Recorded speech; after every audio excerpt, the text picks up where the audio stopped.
अब जो हम आपको खबरें दिखाने जा रहे हैं वो छात्र जो अभ्यर्थी हैं उनके लिए बड़ा महत्वपूर्ण है। दरअसल एसआई की तैयारी करने वाले या बिहार पुलिस के सपना संजो कर जो मेहनत कर रहे हैं, खुद को पॉलिश करने में लगे हुए हैं, चाहे वो शारीरिक रूप से या मानसिक रूप से, ये खबर उनके लिए बड़ा ही महत्वपूर्ण है। जनवरी में 18 और 21 जनवरी को इसकी प्रारंभिक परीक्षा हुई एसआई की, और उसके बाद ये कट ऑफ की जो स्थितियां हैं वो लगातार बनने लगी कि भाई इतना कट ऑफ जनरल का है और उसके बाद ओबीसी का है और फलाने फलाने का है। लेकिन ये सूचना अब आ रही है कि अप्रैल महीने में इसकी मुख्य परीक्षा भी ली जाएगी। अब तिथि तय नहीं हुई है, बहुत जल्द ही तिथि भी तय होगी, लेकिन मुख्य परीक्षा की तैयारी में जो महत्वपूर्ण जो मुद्दे हैं, महत्वपूर्ण जो टॉपिक्स हैं, सब्जेक्ट हैं, वो क्या क्या हैं, ये जानना अत्यंत आवश्यक है। आमतौर पर अभ्यर्थी ये तो ज़रूर जानते हैं कि पढ़ना क्या है, लेकिन जो जानने की ज़रूरत है इतने कम समय में वो ये कि छोड़ना क्या है। तो चलिए, ऐसे ही कुछ सवालात हैं जो हम आज साझा करेंगे। हमारे साथ शिक्षाविद हैं और इनके भी कई अभ्यर्थी हैं जो आज दरोगा हैं, बिहार पुलिस में हैं और अच्छे अच्छे पदों पर हैं, शिक्षक हैं।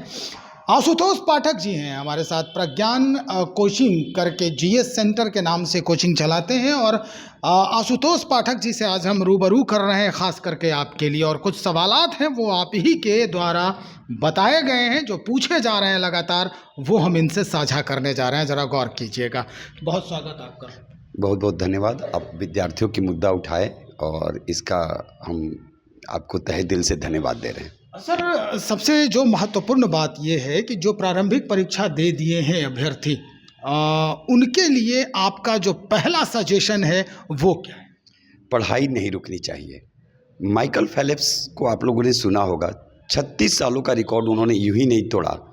लगातार वो 4 साल प्रयास करते रहे और प्रयास करने के बाद उन्होंने 36 सालों के बाद रिकॉर्ड टूटा, उन्होंने तोड़ा। विद्यार्थियों को भी यही कहेंगे, पीटी मेंस आते रहेंगे, आपकी तैयारी नहीं रुकनी चाहिए।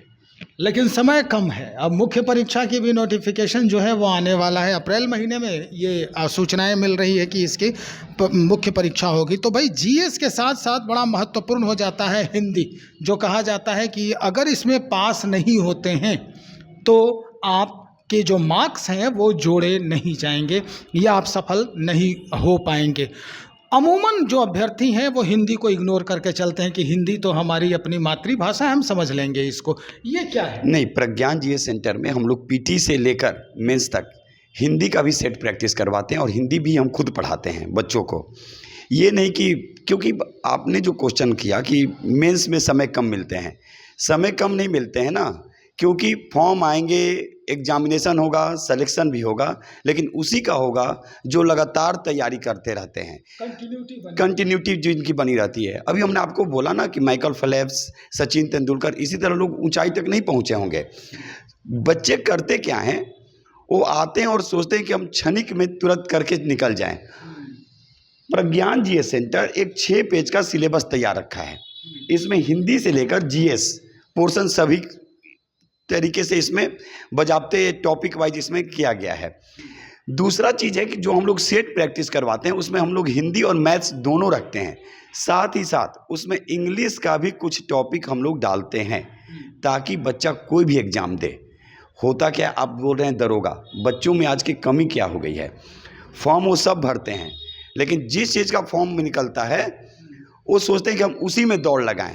सबसे पहले हम उनको बोलेंगे कम समय है, कोई बात नहीं, अगर जो पढ़े होंगे आप शुरू में, आप ही का रिजल्ट होगा, बशर्ते तैयारी नहीं रुकनी चाहिए। एक बार फिर बोलेंगे, जिनका संपूर्ण सिलेबस होगा तैयार, उन्हीं का रिजल्ट होगा।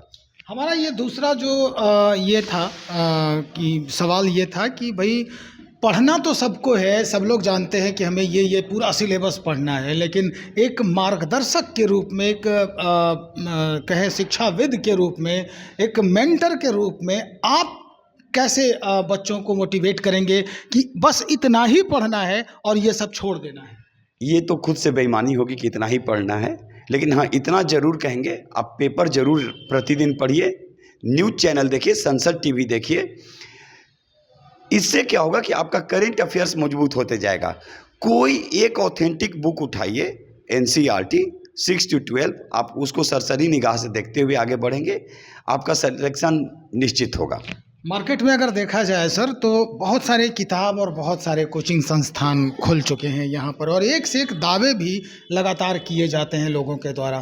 तो अब छात्र पेशो पेश में है, अभ्यर्थी जो है वो पेशो पेश में है, किम कर्तव्य विमूढ़ है कि किधर जाएं, कहाँ मेरा सिलेक्शन हो जाएगा। चूँकि प्रेशर गार्जियन का भी होता है, बहुत सारे ऐसे कमज़ोर अभ्यर्थी हैं जिनका बैकग्राउंड अच्छा नहीं है लेकिन सपना लेके निकले हैं। कुछ लोग तो अब ये कहते हैं कि भाई हम 0 पैसा लेते हैं और इतना में तुम्हारी हम तैयारी करवा देते हैं। तो ऐसे में जो उधेड़ बुन है अभ्यर्थियों का, उसमें कैसे ये खुद को संतुलित कर पाए?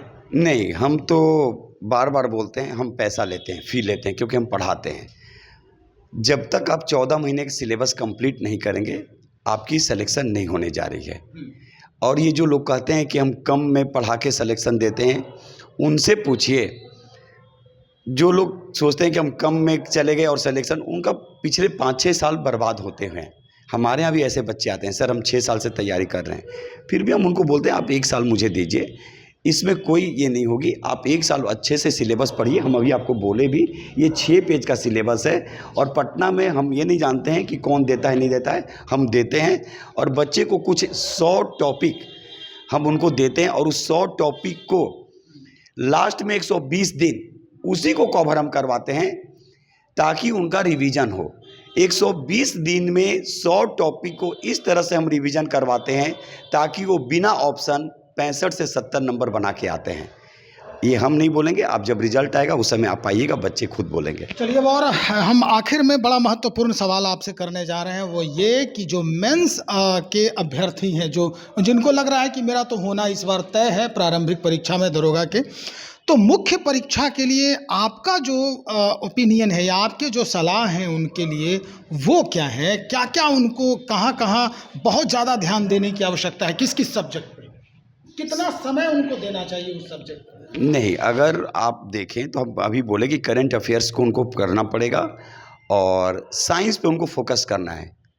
साइंस के साथ साथ आप इकोनॉमी लोग इग्नोर करते हैं, हिस्ट्री ज्योग्राफी तो सब बनाते हैं, इकोनॉमी को इग्नोर करते हैं। इकोनॉमी को इग्नोर नहीं करना है। वीक में 2 सेट बनाइए और टॉपिक वाइज उसका एनालिसिस कीजिए। बच्चे तो सेट रोज़ बनाते हैं, एनालिसिस नहीं करते हैं, एक्सप्लेनेशन नहीं करते हैं। आप सेट मात्र 2 बनाइए। हम तो अपने मात्र 1 सेट बनवाते हैं और पूरे 1 सप्ताह उसका एक्सप्लेनेशन करवाते हैं। तो आप 2 सेट बनाइए और उसका एक एक टॉपिक, एक एक चीज़ का एक्सप्लेनेशन करेंगे। जिस सब्जेक्ट में आपका क्वेश्चन गलत हो रहा है उसको पूरे अच्छे से टॉपिक को पढ़िए, फिर उस पर आप आगे बढ़िए। हिंदी के लिए क्या कहेंगे? क्योंकि हिंदी को लोग हल्के नहीं, हिंदी हल्के में नहीं लेना है। और अगर हम कहेंगे कि कोई भी अच्छी किताब हो 9th 10th उसको उठाइए। वासुदेव नंदन प्रसाद सर की भी किताब है, उसको आप पढ़िए।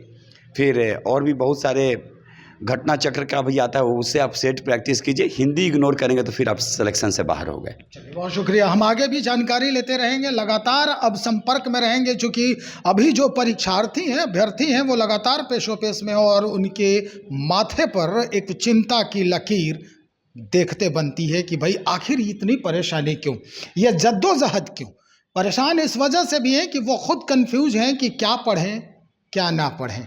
तो चलिए, अब ऐसे ही गुरुओं को हम ढूंढने के प्रयास में हैं, कहाँ कहाँ कौन कौन हैं और क्या क्या उनके यहाँ अमृत जो है वो अंदर में है, उसे निकाल के उन अभ्यर्थियों के सामने रखना है जो इस बार सफलता की ओर मुँह निहार रहे हैं दरोगा के। बने रहिएगा, बहुत जल्द हम दूसरा टॉपिक भी लेकर आ रहे हैं आपके लिए। बहुत शुक्रिया।